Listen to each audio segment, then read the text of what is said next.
ਤੇ ਐਕਚੁਅਲੀ ਇਹ ਟੌਪਿਕ ਬਹੁਤ ਹੀ ਜ਼ਿਆਦਾ ਇੰਟਰਸਟਿੰਗ ਹੈ। ਮਤਲਬ ਤੁਸੀਂ ਤਾਂ ਇੱਕ ਗੱਲ ਕੀਤੀ, ਮਾਪਿਆਂ ਨੂੰ ਇੱਕ ਹੋਰ ਵੀ ਇਹ ਹੁੰਦੀ ਹੈ ਸ਼ਿਕਾਇਤ ਕਿ ਜਿਹੜੇ ਮੇਰੇ ਨਾਲ ਵਾਲੇ ਘਰ ਵਾਲਾ ਬੱਚਾ ਹੈਗਾ ਉਹ ਤਾਂ ਇੱਕ ਵਾਰੀ ਪੜ੍ਹਦਾ ਉਹਨੂੰ ਸਾਰਾ ਕੁਝ ਹੀ ਯਾਦ ਹੋ ਜਾਂਦਾ ਹੈ, ਤੇ ਮੇਰਾ ਬੱਚਾ ਉਹ 4-4 5-5 ਵਾਰੀ ਪੜ੍ਹਦਾ ਉਹਨੂੰ ਫਿਰ ਵੀ ਯਾਦ ਨਹੀਂ ਹੁੰਦਾ, ਉਹ ਪਤਾ ਨਹੀਂ ਕਿਉਂ ਫਸਟ ਆਈ ਜਾਂਦਾ ਹੈ।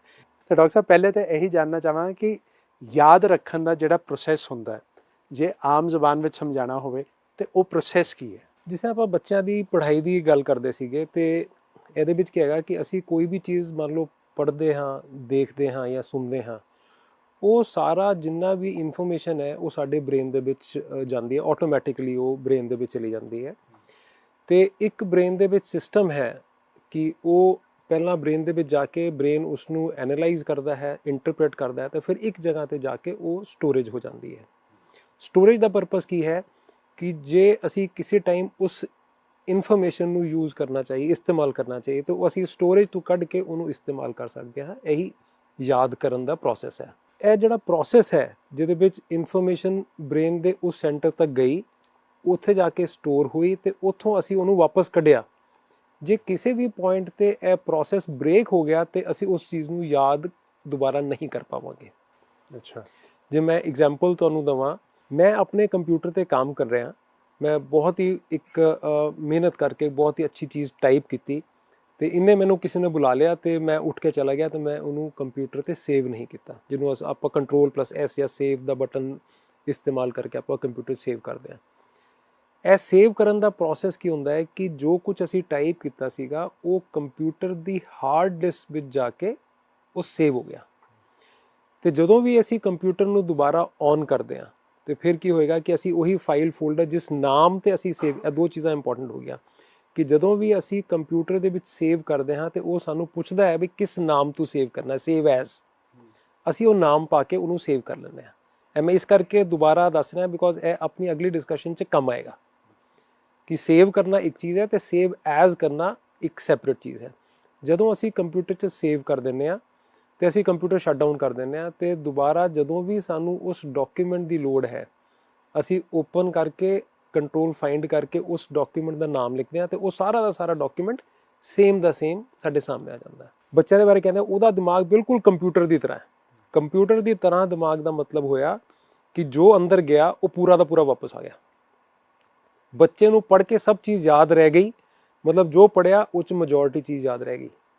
ਬੱਚਾ ਪੜ੍ਹਦਾ ਹੈ ਲੇਕਿਨ ਚੀਜ਼ਾਂ ਯਾਦ ਨਹੀਂ ਰਹਿੰਦੀਆਂ। ਇਹਦਾ ਮਤਲਬ ਕਿ ਪੜ੍ਹਿਆ ਲੇਕਿਨ ਉਹ ਚੀਜ਼ ਆਪਾਂ ਵਾਪਸ ਯਾਦ ਨਹੀਂ ਕਰ ਪਾਏ।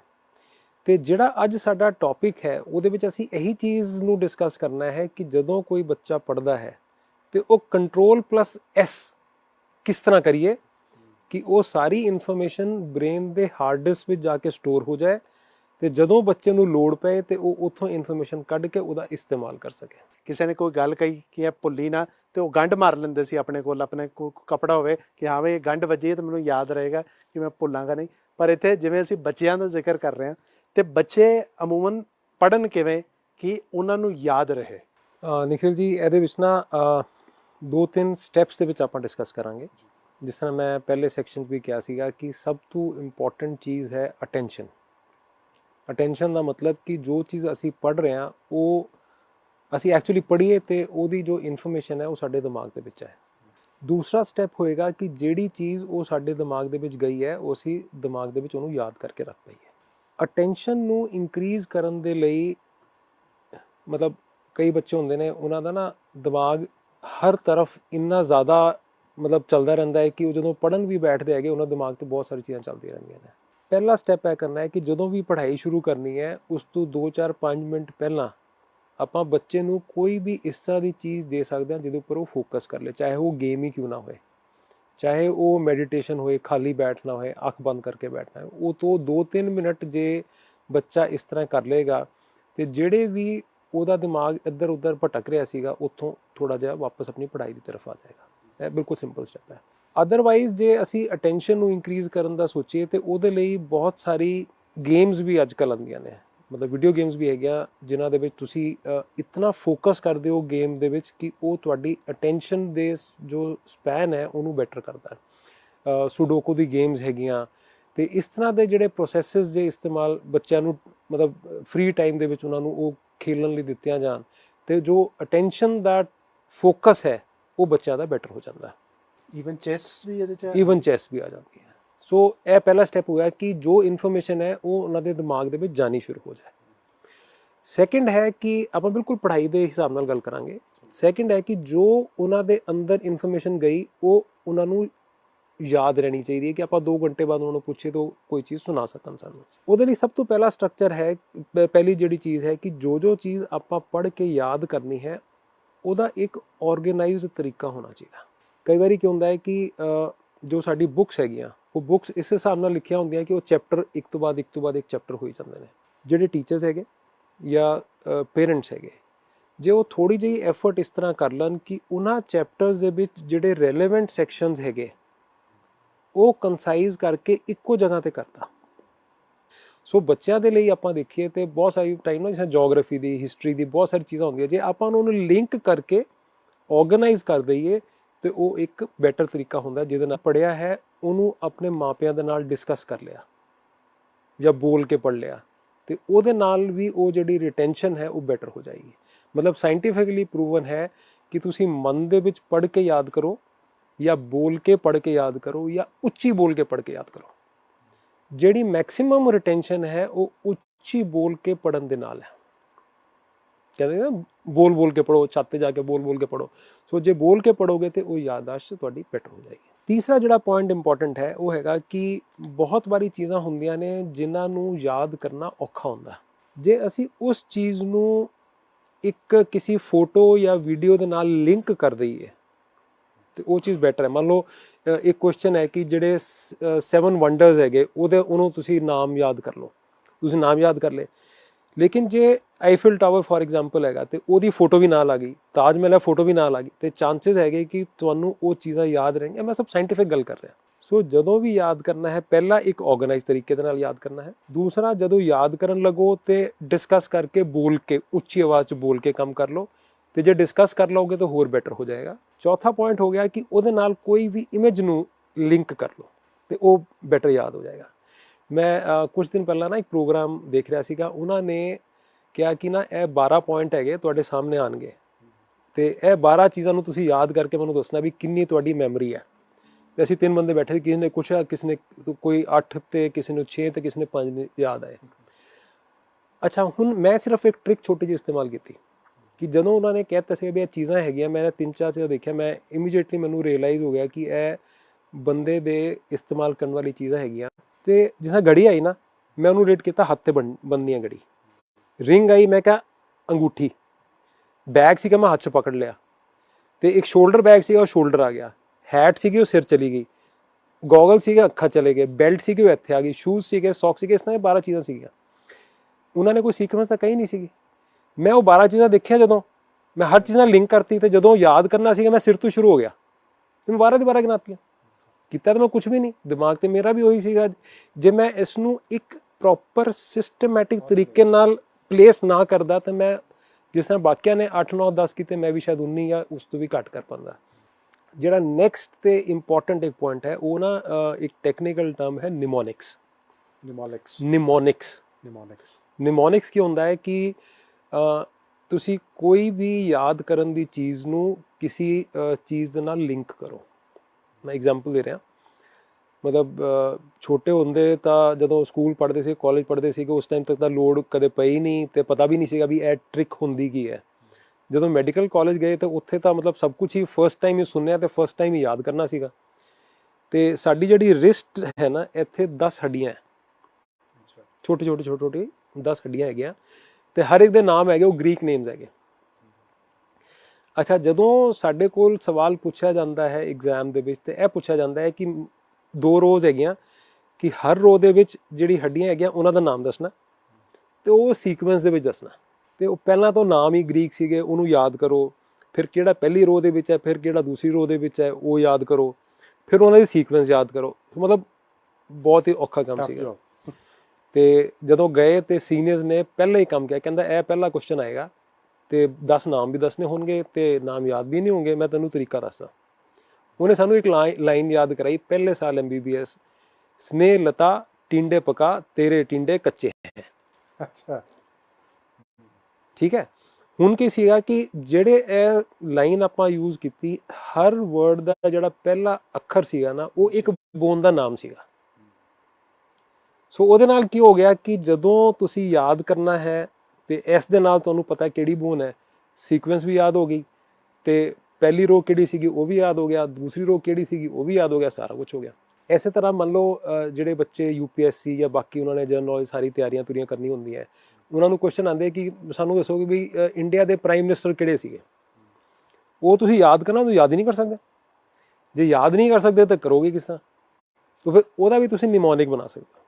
ਕੋਈ ਵੀ ਨਿਮੋਨਿਕ ਬਣਾ ਲਓ ਤੇ ਉਸ ਸੀਕੁਐਂਸ ਦੇ ਨਾਲ ਯਾਦ ਕਰ ਲਓ ਤੇ ਤੁਹਾਨੂੰ ਇਮੀਡੀਏਟਲੀ ਯਾਦ ਕਰਕੇ ਪ੍ਰੋਡਿਊਸ ਕਰਨਾ ਹੈ। ਹੁਣ ਇੱਥੇ ਤੁਸੀਂ ਇਹ ਤੇ ਤਰੀਕਾ ਦੱਸਤਾ ਕਿ ਪੜਿਆ ਕਿਵੇਂ ਜਾਵੇ, ਪਰ ਲੋੜ ਪੈਣ ਤੇ ਕਈ ਵਾਰੀ ਭੁੱਲ ਜਾਂਦਾ ਹੈ, ਉਹਦੇ ਕੀ ਕਾਰਨ ਹੁੰਦੇ ਨੇ? ਵੈਸੇ ਨਾ ਲੋਡ ਪੈਣ ਤੇ ਅਕਸਰ ਭੁੱਲ ਜਾਂਦਾ ਬੱਚੇ ਨੇ ਪੜਿਆ ਸਾਰਾ ਹੁੰਦਾ, ਜਦੋਂ ਐਗਜ਼ਾਮ ਦੇਣ ਜਾਣ ਤਾਂ ਫਿਰ ਕੁਝ ਵੀ ਯਾਦ ਨਹੀਂ ਰਹਿੰਦਾ। ਉਹ ਕਹਿੰਦੇ ਐਂਗਜ਼ਾਇਟੀ ਅਟੈਕ ਆ ਗਿਆ। ਐਂਗਜ਼ਾਇਟੀ ਅਟੈਕ ਆ ਗਿਆ।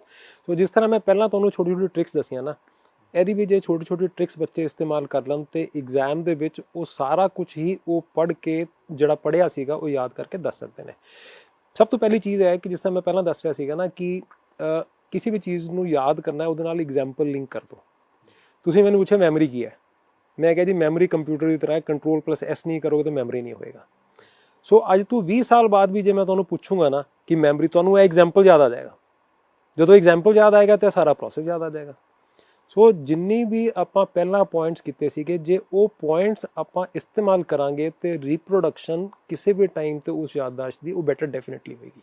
ਸੋ ਪਹਿਲਾ ਤਾਂ ਸਟੈਪ ਹੀ ਹੈ ਕਿ ਜਿਹੜੇ ਪਹਿਲੇ ਸਟੈਪ ਸੀ ਉਹ ਕਰਨੇ ਜ਼ਰੂਰੀ ਹੈ। ਬਿਲਕੁਲ।